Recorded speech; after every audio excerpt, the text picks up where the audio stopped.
preocupado.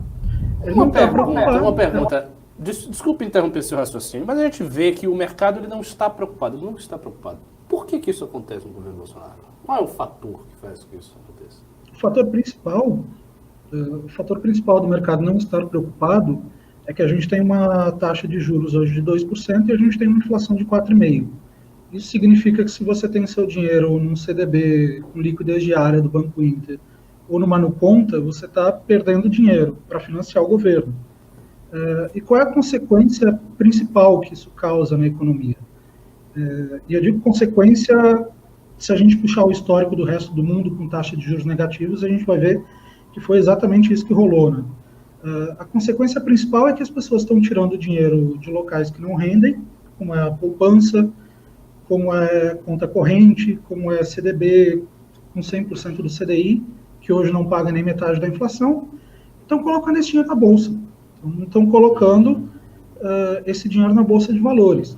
E isso interessa bastante ao mercado. Isso interessa bastante ao país também, mas não exatamente pelas condições que a gente está, né? Ou seja, não interessa que a gente tenha uma taxa de juros tão baixa a ponto de não cobrir a inflação e cause até mesmo problemas inflacionários em consequência, né?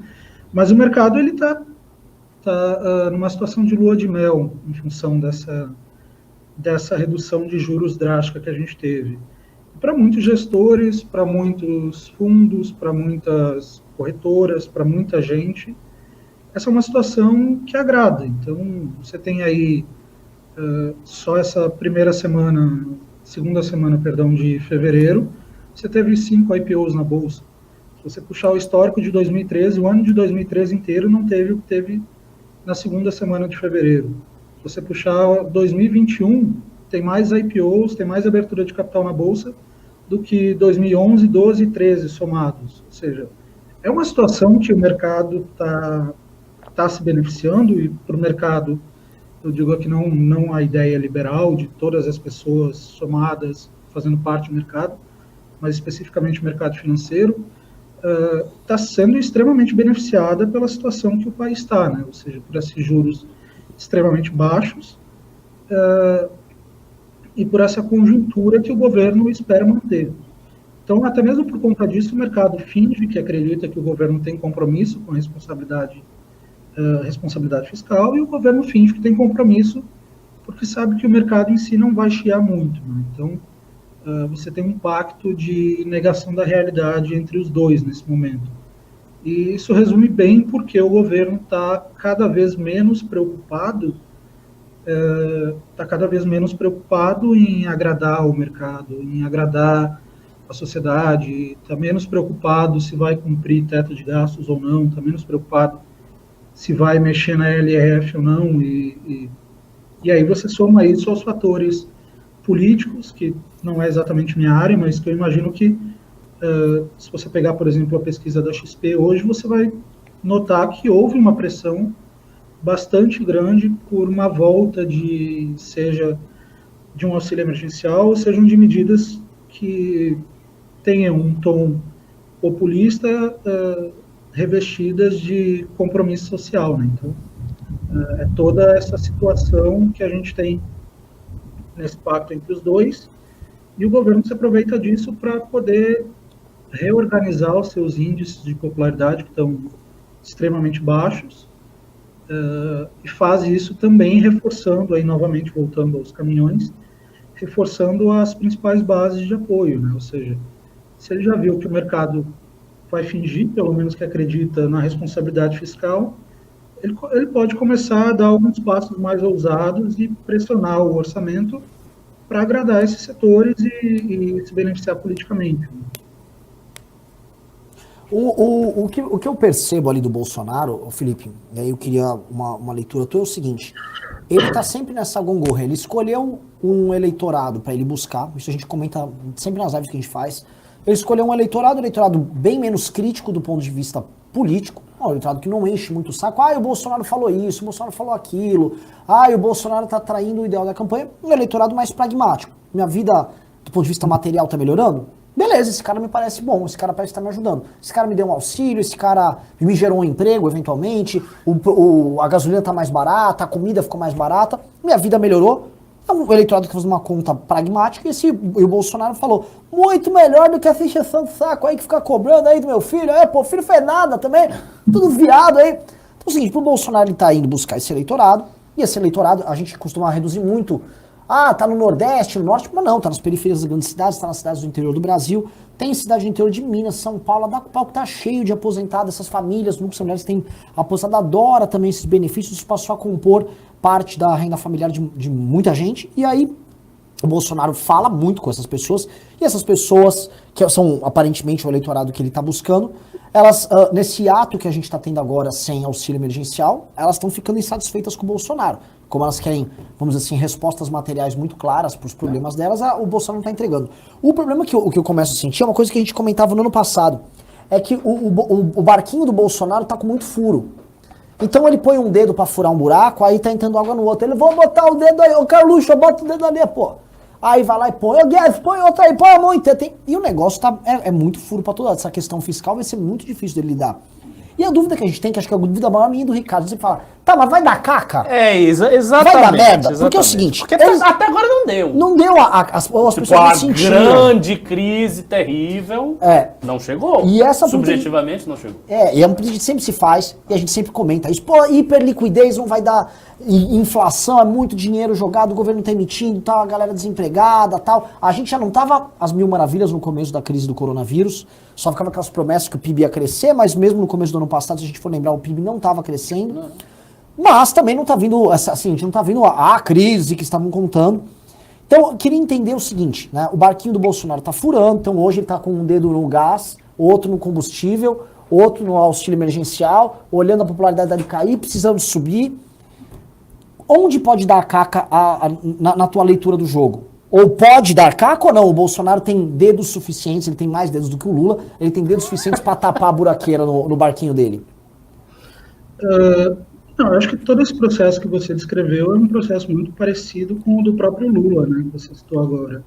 Lula foi eleito pela classe média urbana, que é uma galerinha chata que vai para a rua, fica protestando e fica insatisfeita, não quer saber, melhorou a minha vida, mas vocês estão aí roubando a Petrobras, e vai lá e enche o saco.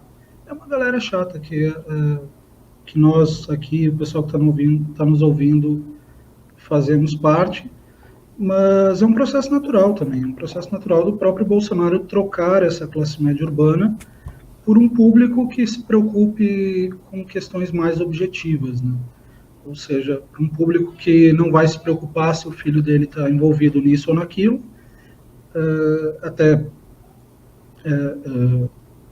e vai se preocupar mais com questões envolvendo seu próprio poder de compra, seu próprio emprego, nível de emprego e renda, né? Por outro lado, é importante a gente lembrar agora, falando se pode dar merda ou não pode dar merda, eu acho que isso é muito subjetivo, né? Porque, na minha visão, a gente já está na merda. Então, não faz muita diferença. Assim.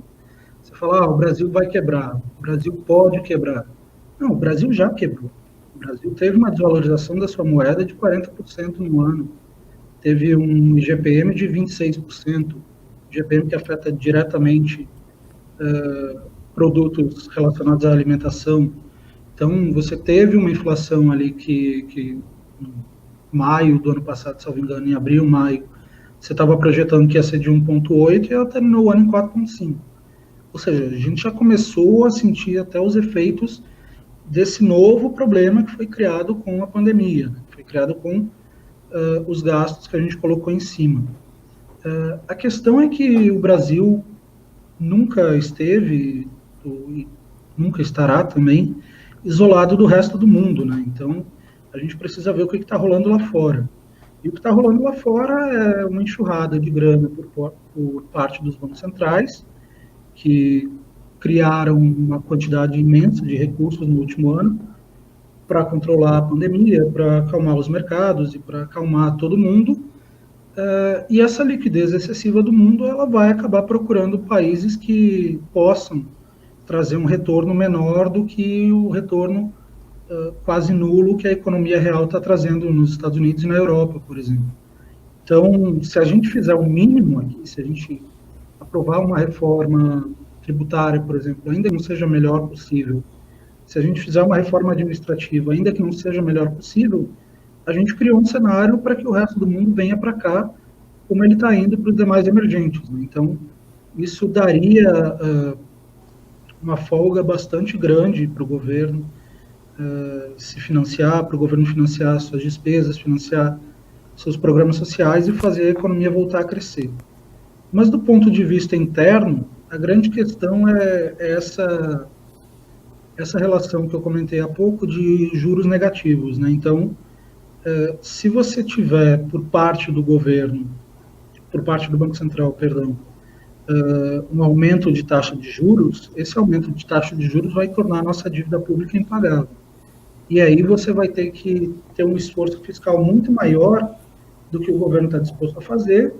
O governo não vai fazer, e se o governo não fizer, ele pode recorrer a uma questão que a gente já abriu mão mais ou menos 30 anos, ali no plano real, que é de imprimir dinheiro para pagar as contas do governo. Né? Então, se a gente voltar a esse cenário em que a dívida pública não pode ser paga, ela não pode ser esquerrolada, ou seja, você não consegue encontrar pessoas dispostas a emprestar dinheiro para o governo a esses juros tão baixos, se a gente voltar a esse cenário, a gente volta a imprimir dinheiro para pagar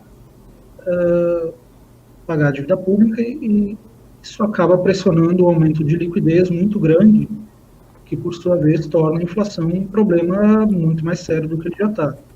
Então eu acho que seria esse ponto em que o governo começaria a ser pressionado. Né? Se a inflação ela não ficar baixa, como se espera, o governo pode pressionar o Banco Central, e isso pode criar um problema. Mas ele não é um problema imediato, né? E ele também não é um problema de transmissão tão óbvia, né? Ou seja, é muito difícil você ligar um aumento de preços a essa impressão por parte dos bancos centrais. E isso não vai ocorrer do dia para a noite, e esse, para mim, é o grande perigo. Né? Se a gente chegar num estágio em que o nosso compromisso com responsabilidade fiscal é inexistente, a gente vai ter uma pressão muito grande para subir juros, isso não vai ser atendido, ou seja, a gente não vai voltar a ter juros de 5%, 6%, 7%, que dirá 14% como em 2015, e isso cria uma pressão sobre a inflação. E é ali que a coisa começa a pegar para o assalariado, para o pessoal que tem menor renda,